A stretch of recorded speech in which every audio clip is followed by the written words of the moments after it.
My name is Chad Larry. I'm from Chicago, Illinois, and I'm a finance major. Um, Chad, in what ways do you think the pandemic kind of changed your life in terms of like school, family, relationships? What are the what are the big changes that you saw? Um, it was very negative in terms of schooling because I have attention issues and being on my computer. My solution to doing better in school in the prior terms was to leave my laptop at home and to take paper notes because then there was nothing that I could click on or get distracted by or like anything like that, and I like was forced to be present. But now it's like you put all these things in front of me, like I'm getting news alerts, like emails, little things like that. It's just a little bit more difficult. In terms of like my family relationships though, I definitely think that my family relationships have gotten better because during the pandemic we were like forced to be apart. Like I spent 3 months away from my dad and my mom, and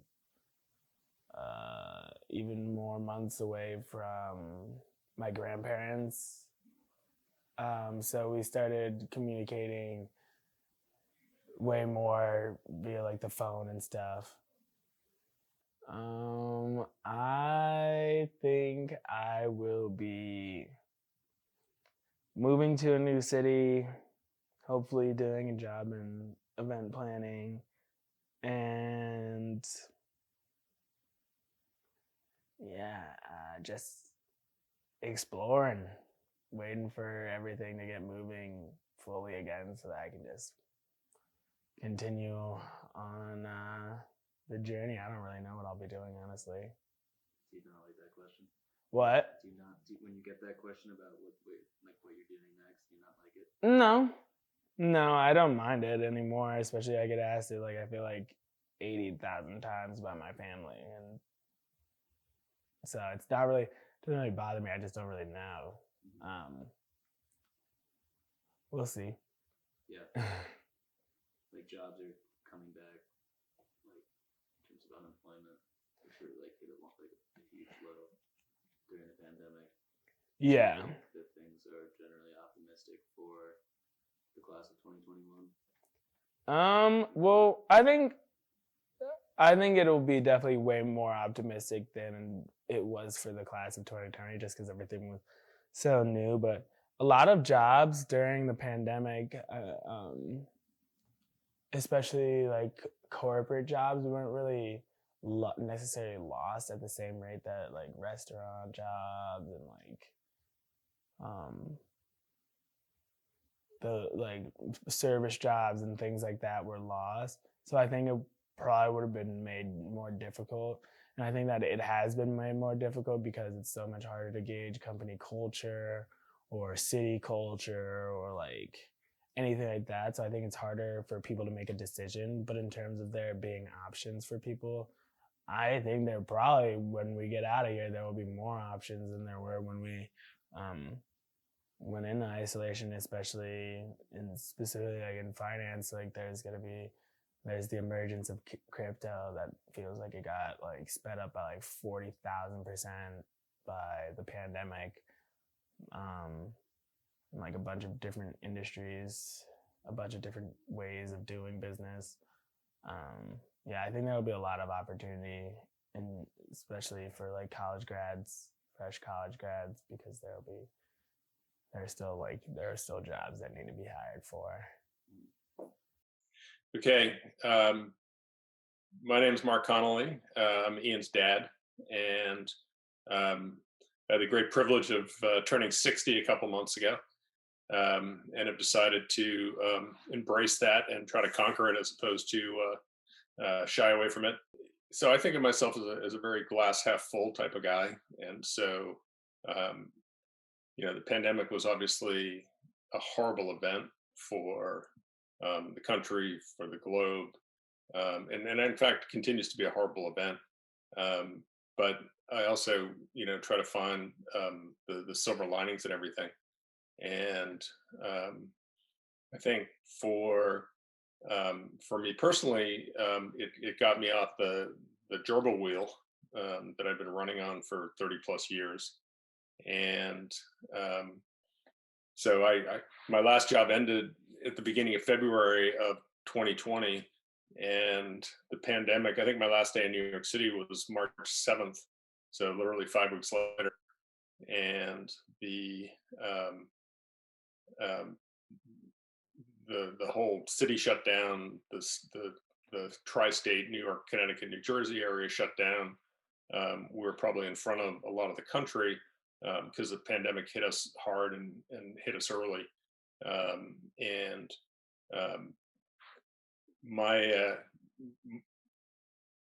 I was feeling kind of fortunate that if that hadn't come along, I probably would have, you know, gone and probably sought out another job, doing the same thing I've been doing for 35 years. And it the fact that everything was shut down kind of suggested to me that it would actually be somewhat embarrassing to be trying to talk to somebody about a job when no one really knew what was going to happen next. And obviously there was no fear of missing out because the world had just come to a stop. So it really gave me the opportunity to take a step back. And we did things like started a fund at our local congregational church that we called Bridge the Gap. And because the immediate thought was, there's lots of people who are going to be able to carry on pretty normally. And in fact, major companies have really thrived because their business has gone on through Zoom, and their expense budgets have been cut, in half or lower. So they're actually making more money than they ever did because people aren't traveling for business, people aren't going to conventions and all that. But our immediate concern was, what about the gals in town who do nails, or who cut hair, because you can't cut hair on Zoom. And so we reached out to our ministers, which is having been raised in a strict Catholic tradition. I'm so happy to be able to say we have a minister. We're two ministers that are married, husband and wife, and they are fireballs. And we reached out right at the beginning and said, what about all these people? And they said, yeah, what about them? And so we set about raising money and distributing it, and so that was a small, little good work we could do in a little corner of the world.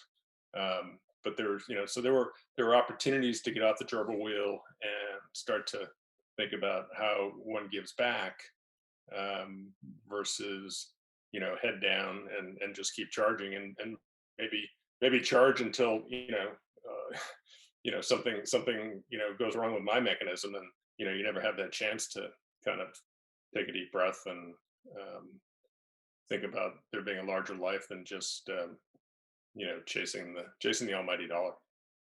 Do you think if this pandemic took place within the past 50 years or so, or when you guys were my age or in college, in school, that the world would have been to function on the level that it did? Or how do you think it would have been different?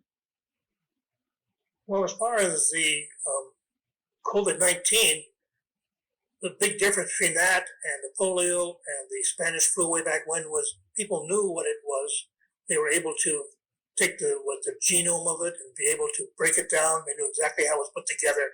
Science was so much more advanced now. Whether we actually went into trying to get the vaccine as quickly as it did could never have been done. The Spanish flu was in 1918 or something. Took, I think, millions of lives. It was really, so did this one.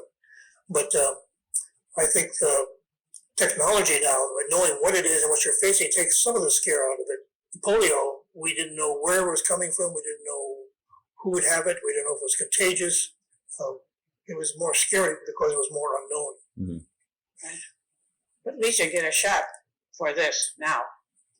Well, they got the polio vaccine eventually, but Yeah, but there were a lot of polio victims before they could. Yeah, but nobody knew, Salk vaccine, that polio shot, nobody knew what it was until it actually came out. So there was a lot more concern because where do we get it? How do we get it? What do we do when we get it? And it attacks different parts of the body. Some people, like Gray's friend down the street, was paralyzed from the waist down.